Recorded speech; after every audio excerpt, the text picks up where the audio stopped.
स्वस्ति न इंद्रो वृद्धश्रवा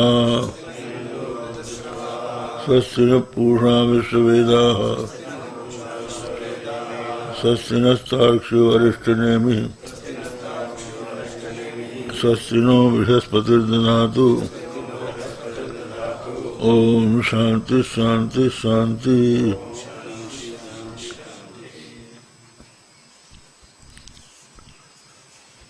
कल दोनों हो गया था ना, भाषवटी का।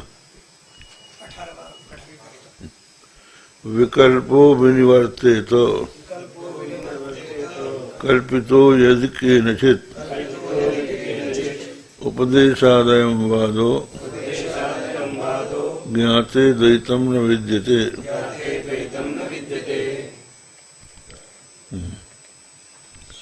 ननु भाष्य शास्त्रा शास्त्रम शिष्या इति विकल्प कथम निवर्तते इत्युच्यते। ये विकल्प है। विकल्प माने प्रपंच। कहा ना, प्रपंचो यदि विद्येत विनिवर्तेत न संशयः माया मात्रमिदं द्वैतम अद्वैतम परमार्थतः। पहली कारिका में कहा गया कि अगर प्रपंच वास्तव में होता तो उसकी निवृत्ति होती। तो ये जो द्वैत है ये वस्तुतः है नहीं, माया मात्र है। इसलिए जब है ही नहीं तो निवृत्ति क्या होगी। इसलिए अद्वैतम परमार्थता। तो उन्होंने कहा कि विकल्प आप कहते हैं है ही नहीं। तो श्रीमान जी कोई उपदेशक है,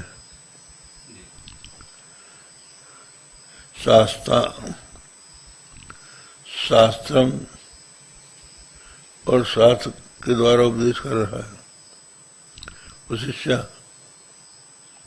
ये तीन तो विकल्प है, तो मैं ही नहीं हूं।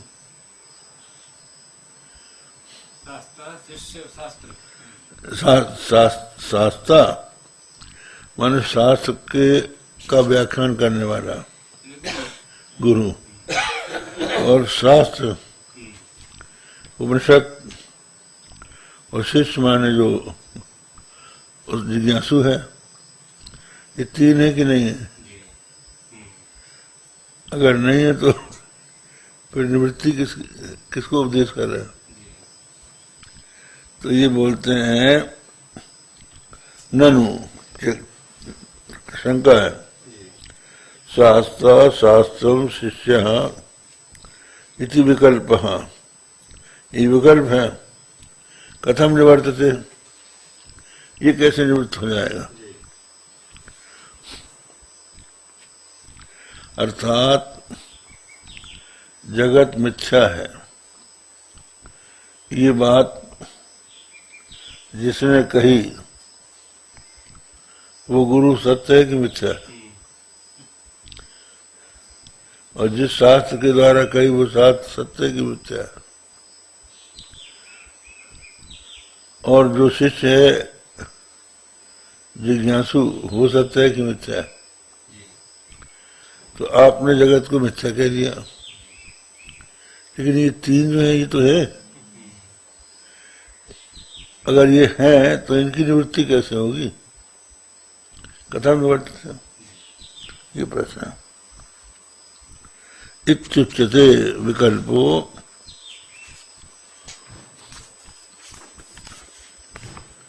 विनिवर्तते।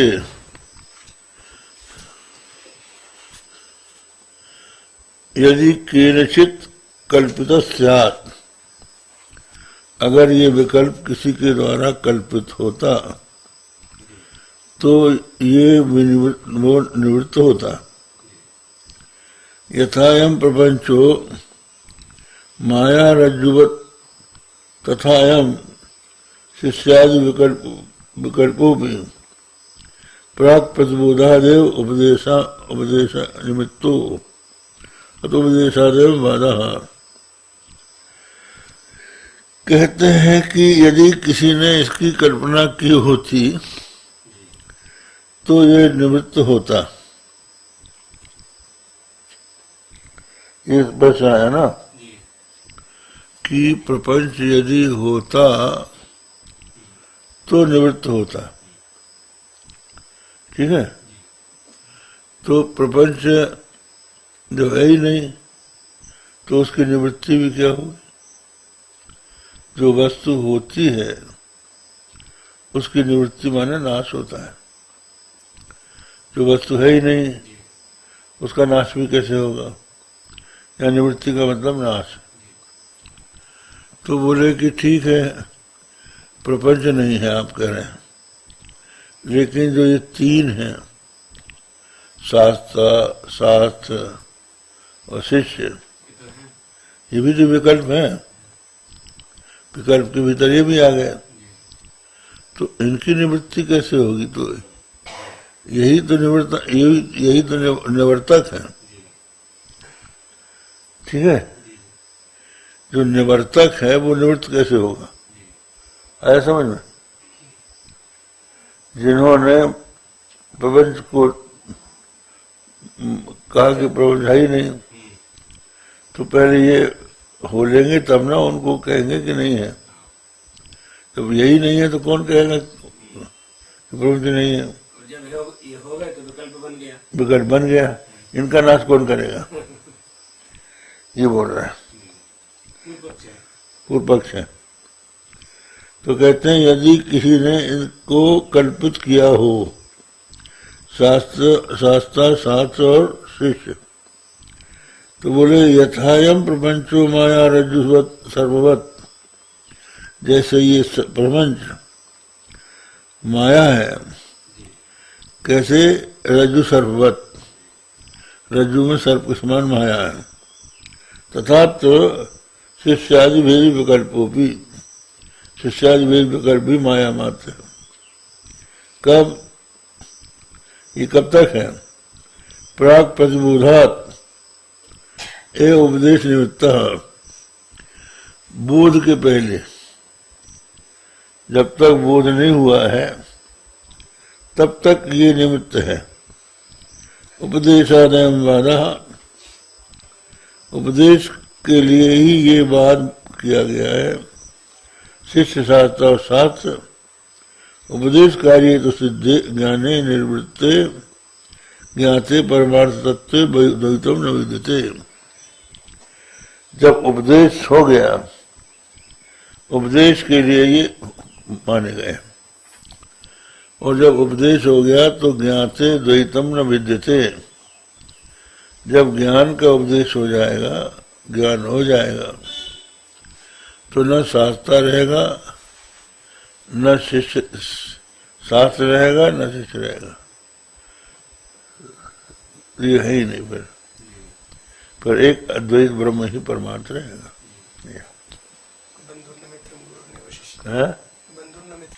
फिर गुरु नहीं शिष्य, उसमें तो पहले दोनों होंगे। हाँ, हमने उसको निमित्त बनाया, निमित्त बना दिया तत्व को जानने के लिए, और उसके बाद निमित्त बनाया वो भी खत्म हो गया। जिसके द्वारा हमने बताया वो भी समाप्त हो गया। तो पहले वो समाप्त कर लेगा तब ना समाप्त होगा। तो समाप्त कर लिया, उसके साथ वो भी हो गया। ये ज्ञाते द्वैतम न विद्यते, ये इस कारिका का अर्थ है। ये हो गया। अब इसकी टीका सुन लीजिए।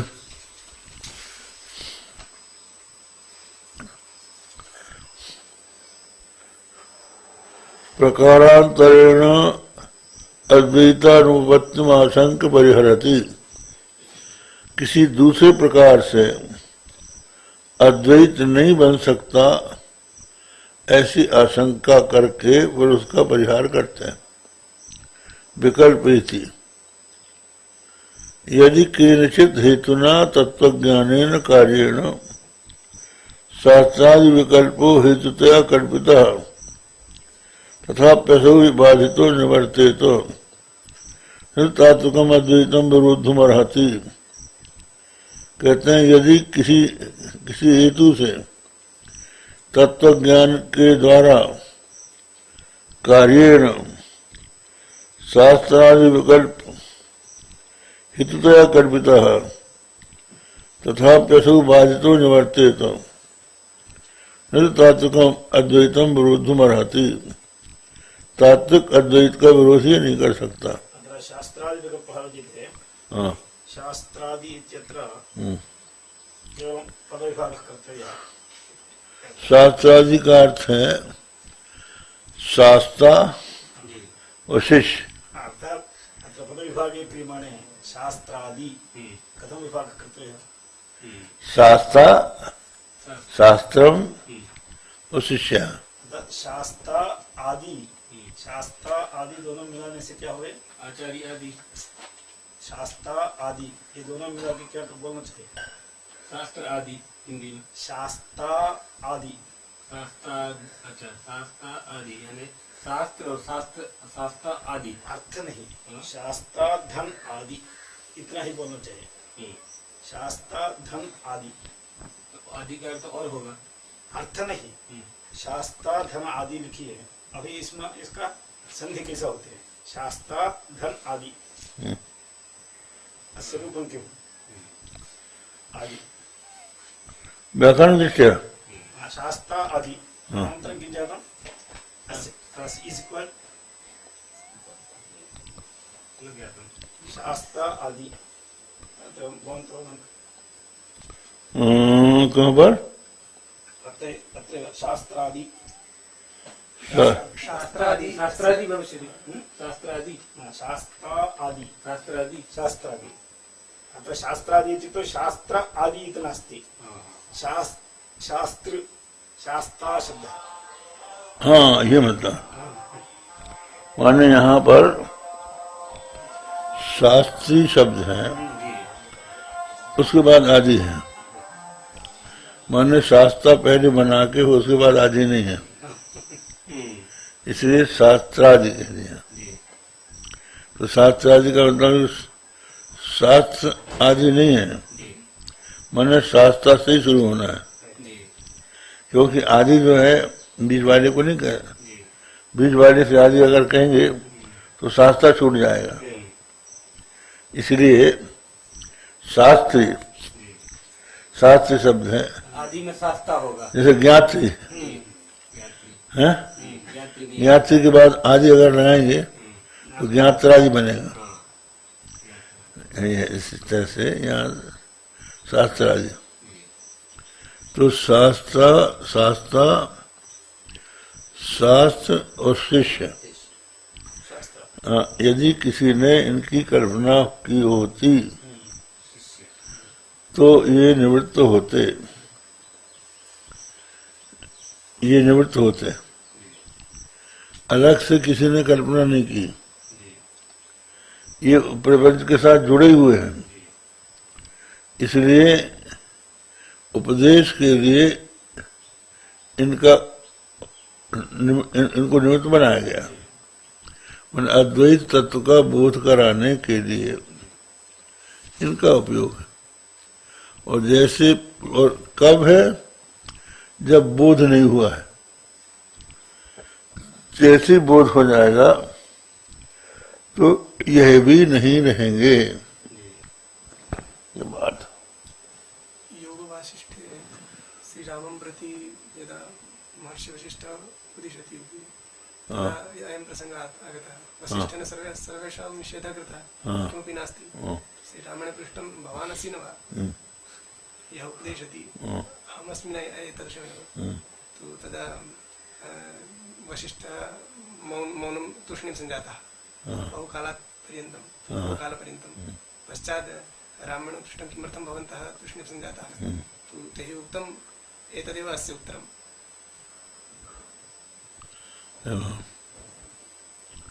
ज्ञाते द्वैतम न विद्यते।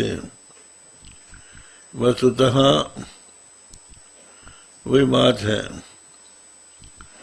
गुरु शिष्य नहीं बनाता, अपना आत्मा बनाता है। दृष्टांतो नैव दृष्टा त्रिभुवन जठरे सद्गुरोर ज्ञान धातु स्पर्शस्य तत्र कल्प्यः तनयति यदो स्वर्णतामस्मसारम् न स्पर्शत्वं तथापि श्रुतचरण युगे सद्गुरु स्वीय शिष्ये स्वीयं साम्यं विधत्ते भवति निरूपमस्तेन वा लौकिकोऽपि। ये विवेक चूड़ामणि। हाँ, चतुश्लोक है। तो कहते हैं तीनों लोकों में ज्ञान के प्रदाता सद्गुरु का कोई दृष्टांत माने कोई उपमा नहीं दी जा सकती। दृष्टांत का मतलब है उपमा। सद्गुरु कैसे होते हैं इनकी कोई उपमा नहीं है कि इनके ऐसे ऐसे होते हैं। तो किसी ने कहा कि हम दृष्टांत दे देते हैं स्पर्शमणि, पारसमणि जिसको कहते हैं। तो पारसमणि उसको कहते हैं जिस मणि के स्पर्श से लोहा सोना हो जाता है। तो गुरु पारस है और शिष्य लोहा है। ये दृष्टांत मिल गया, गुरु पारस शिष्य लोहा। तो लोहा शिष्य जो है गुरु का संपर्क गया तो वो हो जाता है। जैसे कि तुलसीदास जी ने कहा काक होई बकऊ मराला। संगत फल देखो तत्काला, काक होई पिक बकऊ मराला।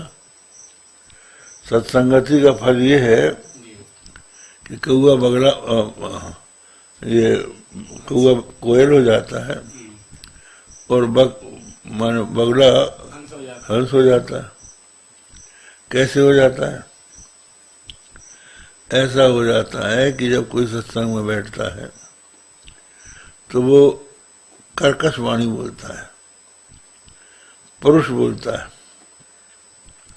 और जब सत्संग में बैठता है उसके मुंह से जो पुरुष शब्द हैं वो नहीं निकलते, फिर वो कोयल के समान बोलता है। क्योंकि संत जो होते हैं समदम नियम नीति नहीं डोलहीं, परुख वचन कबहू नहीं बोले। सम दम नियम और नीति से वो कभी विचलित नहीं होते और कभी कठोर शब्द नहीं बोलते। तो कौआ जो है पिक हो गया, काला तो है बन ही रहा, लेकिन वो कोमल वाणी बोलने वाला हो गया, मधुर बोलने लगा। और बकहू मराला, मराल बक जो है वो जल में से मछली चुनता है, माने दोष देखता है, दोषदर्शी। जो दोषदर्शी होता है वो बगला होता है। यह जो पाखंडी होता है, बक जो है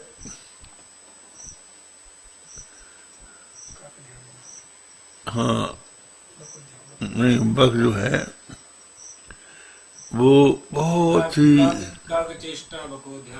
अलग चीज है। भगवान श्री राम ने लक्ष्मण जी से पंपा सरोवर में बैठे हुए बगले को देखकर कहा, पश्य लक्ष्मण पंपायाम बक परम धार्मिका मंदम मंदम पदम धत्ते जीवा नाम बद संख्या। हे लक्ष्मण, ये बक को तो देखो कितना धार्मिक है। हमारे पैर से दबकर कोई जीव मर न जाए इसके लिए धीरे धीरे पांव रख रहा है। तो मछली बोली भीतर से, बगक किम वर्णते राम ये न हम निष्कुलीकृतः सहवासी बिजानियात चरितम सहवासी नाम। हे राम, क्या बग का वर्णन कर रहे हैं? अरे इसने हमारी पूरी खानदान को खा लिया, हम ही बचे हैं, सबको खा चुका है ये। तो सहवासी बिजानियात चरितम सहवासी नाम, जो साथ में रहने वाला है वही जानता है साथ रहने वाले का चरित्र कैसा है। तो ये टप टप मछली खाता है जल से निकाल निकाल के, और हंस क्या करता है? दूध और पानी मिला के रख दो तो उसमें से दूध ले लेता है, पानी छोड़ देता है। ये मराल का काम है, गुणग्राही होता है सारा सार। जैसे दूसरा दृष्टांत दे सकते हैं कि जोहरियों की दुकान के भीतर से, सड़क से अगर कोई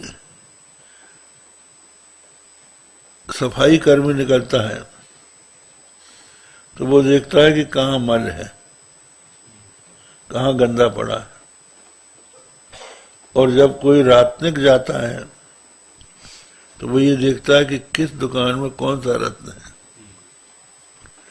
इसी तरह से कुछ लोग दूरदर्शी होते हैं, निंदक लोग, वो जहां कहीं जाते हैं वहां तुर्गों खोजते हैं कि यहाँ क्या गड़बड़ी है, ये समझ लो वो ही है। और जो गुणग्राही होते हैं, संत होते हैं, वो उसमें से गुण निकाल लेते हैं कि भाई यहाँ ये गुण है।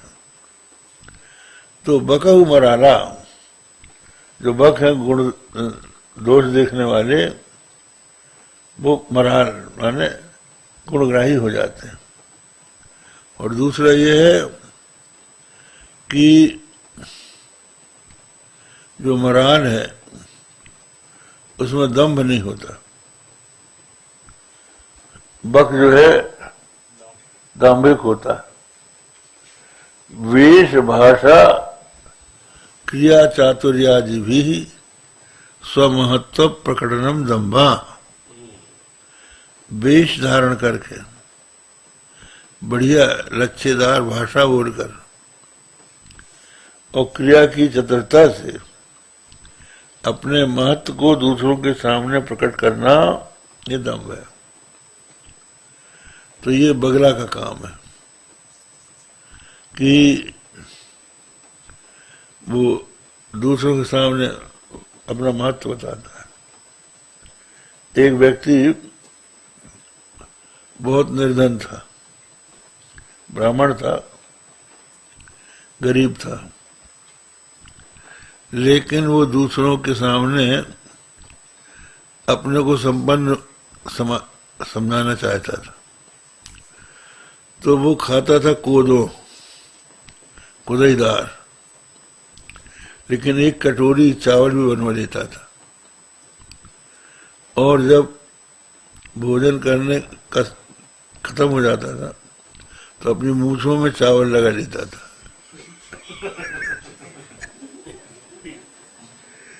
और घर के बाहर आंगन में मुंह दिखाता था कि जिससे लोग देखें कि चावल खाया।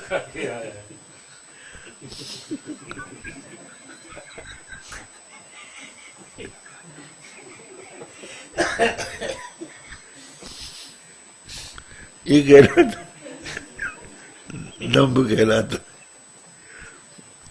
किसी तरह क्रिया की चतुरता से अपना महत्व प्रकट कर देना। तो हंस ये काम नहीं करते। तो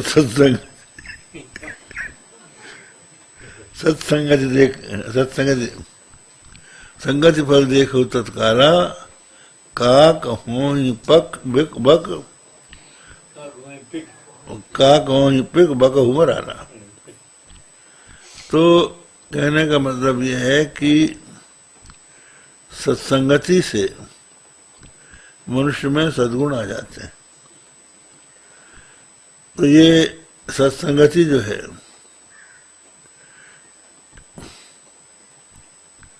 क्या है? उपदेश।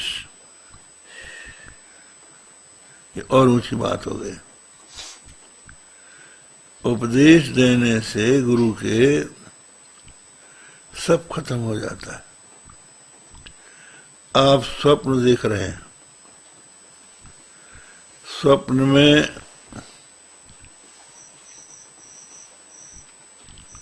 सारा प्रपंच दिखाई पड़ रहा है,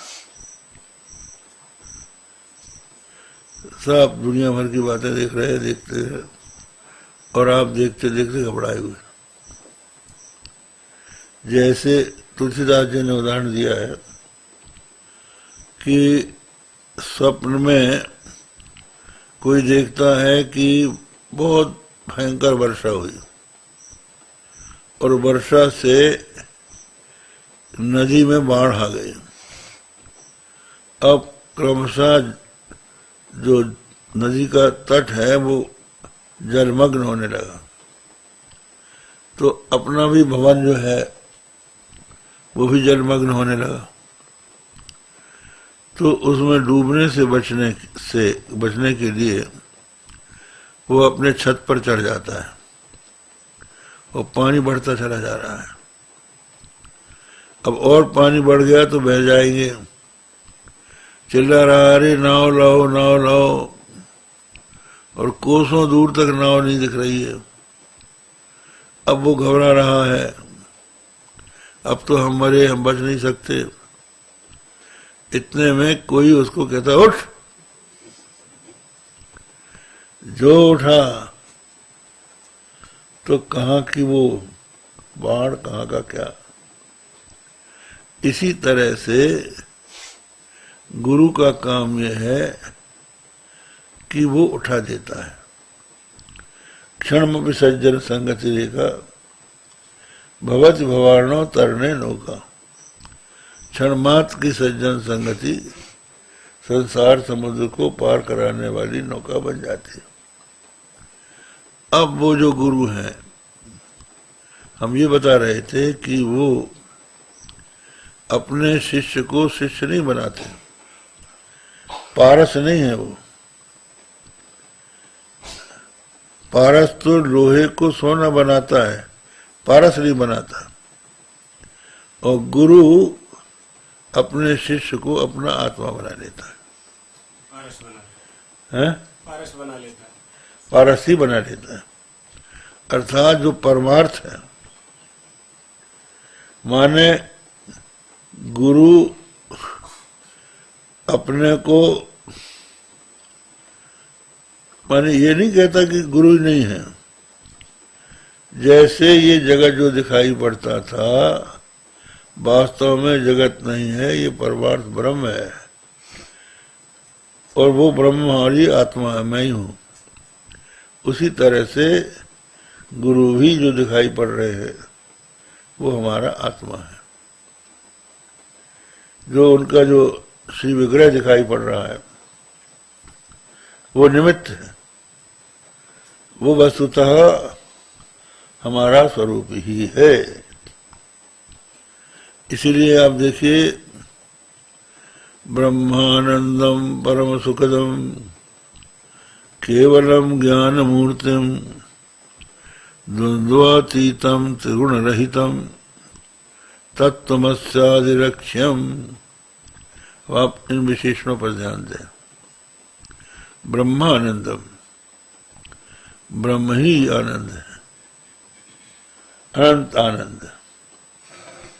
परम सुखदम, समस्त जीवों को जहां भी सुख मिलता है वो उसी से मिलता है।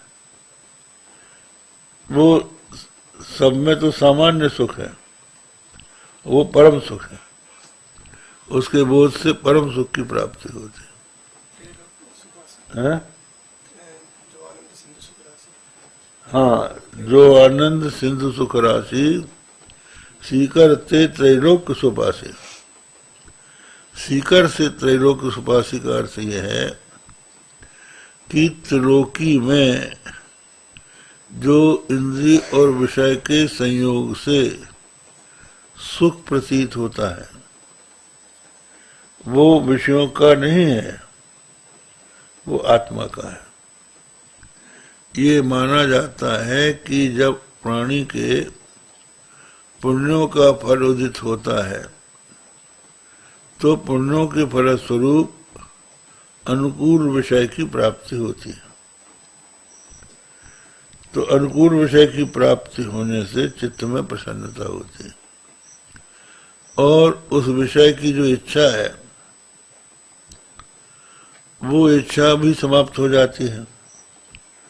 तो ये नियम है कि मन में यदि कोई इच्छा उत्पन्न हो जाए, प्रबल हो जाए, तो वो और सब इच्छाओं को दबा देती है, वो एक रह जाती है। तो वो जो इच्छा है जिसने और सब इच्छाओं को दबा दिया, वो जब तक पूरी नहीं हो जाती तब तक जैसे कोई कांटा चुभता है वैसे कांटे जैसे चुभती रहती है। कब मिलेगा, कब मिलेगा। जब जिस विषय की इच्छा है उसकी प्राप्ति हुई तो उसका परिणाम ये होता है कि उसके हृदय में जो उस इच्छा के कारण पीड़ा हो गई थी वो पीड़ा समाप्त हो गई। चित्त में प्रसन्नता, मन में सात्विकता आ गई, निर्मलता आ गई और निर्मलता के साथ साथ और इच्छाएं तो पहले ही दबी हुई थी और इस इच्छा की निवृत्ति हो गई। अब दूसरी इच्छा अभी उत्पन्न हुई नहीं है तो चित्त निश्चल है। उस निश्चल चित्त में परमानंद स्वरूप आत्मा का प्रतिबिंब पड़ गया, वो सुख है। अब भ्रम से लोग ये सोचते हैं कि इस विषय के कारण हमको सुख मिला। सुख उसके कारण नहीं मिला, चित्त की उस एकाग्रता और निश्चलता के कारण जो अपना स्वरूप है, परमानंद स्वरूप आत्मा, उसका वहां पर आभास पड़ा, प्रतिबिंब पड़ा। तो उस आभास से हमको ये भ्रम हो गया कि ये सुख इस विषय से मिला। इसमें दृष्टांत दिया जाता है कि जैसे कुत्ता सूखी हड्डी चबाता है, जब वो सूखी हड्डी चबाता है तो उस हड्डी की नोक से उसके मसूड़े कट जाते हैं और उस मसूड़ों से खून निकलने लगता है। तो वो अपने ही खून का स्वाद लेता है और भ्रम से ये मान लेता है कि इस हड्डी में स्वाद है। और फिर अगर कोई उसकी हड्डी छीनने आए तो भागता है वो हड्डी लेके कि कहीं कोई हमारी हड्डी न छीन ले। तो वो सुख उसके मसूड़े किससे निकलने वाले खून का है, हड्डी का नहीं है। इसी तरह से विषयों के संयोग से जो सुख की उपलब्धि होती है वो परमानंद स्वरूप आत्मा के आभास से होती है।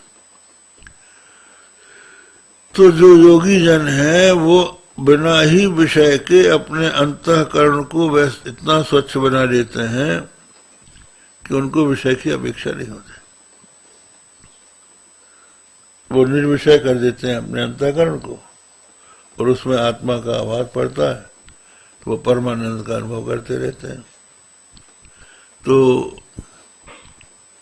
सुख सनकादि आदि सिद्ध मुनि जोगी और नाम प्रताप ब्रह्म सुख भोगी। तो ये जो त्रैलोक्य है ये उसी परमानंद के आभास को लेकर सुखी होता है। तो वो आभास में उसकी बिंदु है, वही सीकर है, इसी का इसी का ये है। सीकरते त्रैलोक्य सुपासी, वो सीकर है, माने इशिका से जो जल छिड़कते हैं तो उससे जो छोटा सा बिंदु आता है वो है ये। तो त्रिलोकी में उसी से सुख मिलेगा, और कहाँ से आएगा तुमको? चाहे स्वर्ग चले जाओ, चाहे और कहीं चले जाओ, जहां भी विषयों का संयोग होगा सुख भीतर से ही मिलेगा। उसी भीतर के सुख को बाहर मान के लोग बाहर के विषयों की इच्छा करते हैं। वही बात है। तो जितना जितना अंतःकरण शुद्ध होता जाएगा उतना उतना सुख की अभिव्यक्ति बढ़ती चली जाएगी। अस्तु, ये सिद्ध हो गया गुरु ने पहले शिष्य को अपना आत्मा बताया। हम बता रहे थे ब्रह्मानंदम परम सुखदम केवलम ज्ञान मूर्तिम, ज्ञेय रहित ज्ञान। ज्ञेय से उपरक्त ज्ञान जो है वो विषय ज्ञान है, और जहां विषयों का बाद हो गया तो केवल ज्ञान रह गया। तो वो केवल ज्ञान मूर्तिम द्वंद्वातीतम, सुख दुखादि द्वंद्वों से रहित, गगन सदृशम सर्वव्यापी, तत्तमस्यादि लक्ष्यम। तत्तमस्यादि, तत्तमसी आदि जो महावाक्य हैं उनका वो लक्ष्य है, माने वाच्य नहीं है, लक्ष्य है, जिसमें विपरीत अंश का त्याग करके केवल चित चित का एकत्व बोध होता है। तो वो तत्वस्यादि लक्ष्य जो है शुद्ध आत्मा है, प्रत्यक्ष चैतन्य भिन्न ब्रह्म, वो तत्वस्यादि लक्ष्य। एकम अद्वितीयम विमलम माया मल रहित है। एकम नित्यम विमलम अचलम सर्वधी साक्षीभूतम, और भी बताया समस्त बुद्धियों का जो साक्षी है वो अपना प्रत्यगात्मा, वो भावातीतम, वो भावातीत है। भावातीत, भाव माने भवतीत भावा, जो उत्पन्न होता है वो भाव कहलाता है। जो उत्पन्न ना हो, स्वतः सिद्ध हो, वो उससे रहित है। ये जो सृष्टि है, प्रपंच है, ये सब भाव है, वो इससे अतीत है। जिसको हम कह सकते हैं गुणातीत। जितने भी गुण और गुण के कार्य हैं ये भाव है, तो उनसे अतीत, इन सब का साक्षी भवएव भाव है। भवएव भाव, भवएव भाव, भाव ही भाव है। अब कुछ लोग कहते हैं भावातीत ध्यान योग, तो भावातीत का पहले ज्ञान है कि नहीं है तुम्हें? जब तक भावातीत का ज्ञान ना हो तब तक उसका ध्यान कैसे होगा? और ध्यान को अगर आप भावातीत कहें तो ध्यान स्वयं एक क्रिया है, क्रिया स्वयं भाव है, तो वो क्रिया भावातीत हो नहीं सकती। इसलिए यहाँ पर भावस्तासु ध्यान योगा, ये कर्मधारय समास नहीं कर सकते, यहाँ षष्ठी समास करना पड़ेगा। भावस्य ध्यान, भावस्य ध्यान योगा, तो भावातीत ध्यान होगा। तो भावातीत का बोध होना चाहिए। भावातीतम, भाव से अतीत, अतीत, उत्पत्ति से रहित, कार्य कारणातीत, त्रिगुण रहितम, त्रिगुण रहितम, सत्य तम रज, तीनों से रहित, ऐसे सदगुरु है। माने वो हमारा आत्मा ही है। तम नमामि, माने हम अहंकार का त्याग करके उनके साथ अभेदानुभव कर रहे हैं। ब्रह्मानंदम परम सुखदम केवलम ज्ञान मूर्तिम द्वंद्वातीतम त्रिगुणरहितम तत्त्वमस्यादिलक्ष्यम एकम नित्यम विमलमचलम सर्वधी साक्षिभूतम भावातीतम त्रिगुणरहितम सद्गुरुम तन्नमामि। वहाँ द्वंद्वातीतम में गगन सदृशम आएगा। हैं? गगन सदृशम जो नीचे आएगा त्रिगुण ये है। तो यहाँ क्या हुआ कि शिष्य को उन्होंने अपनी शिष्यता बाध्य कर दी और गुरु का भी बात कर दिया। गुरु शिष्य भेद का बात करके अकेला आत्मा को रखा। इसलिए ये कोई धोखाधड़ी नहीं है, बल्कि उनको शिष्यों को ऊपर उठाना है। और गुरु जो है, फिर वो गुरु कौन है? तो जो ये बता रहे हैं कि वो उसको वाणी का विषय नहीं, वो अपना स्वरूप ही है, उसके बारे में क्या बात कर सकते हो।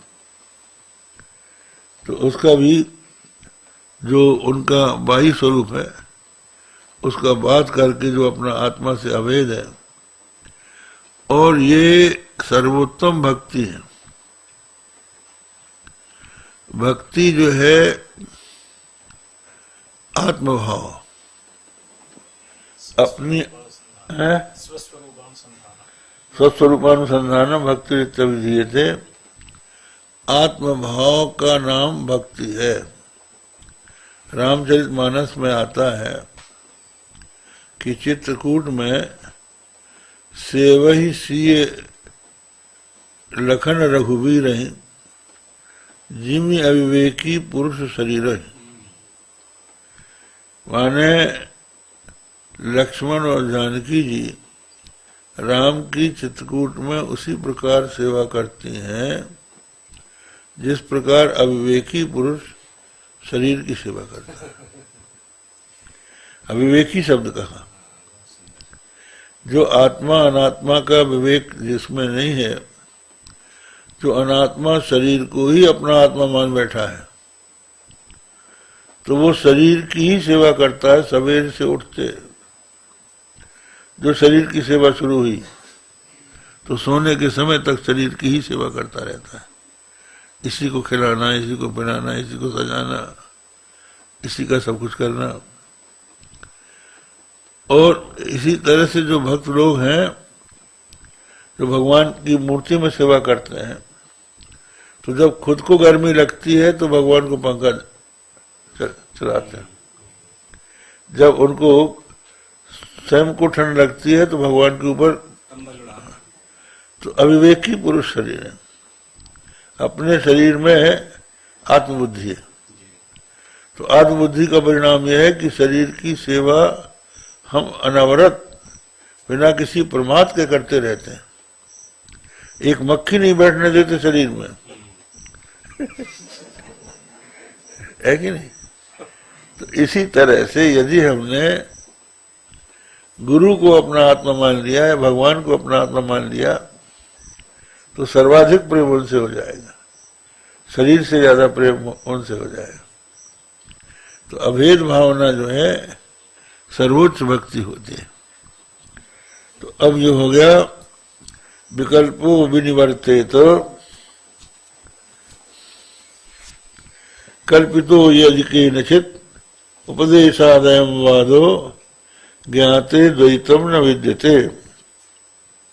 अब इसकी टीका, प्रकारांतरेण अद्वैतानुपत्तिमाशंक परिहरति यदि किंचित् हेतुना तत्वज्ञानेन कार्येण शास्त्रादि विकल्पो हेतुतया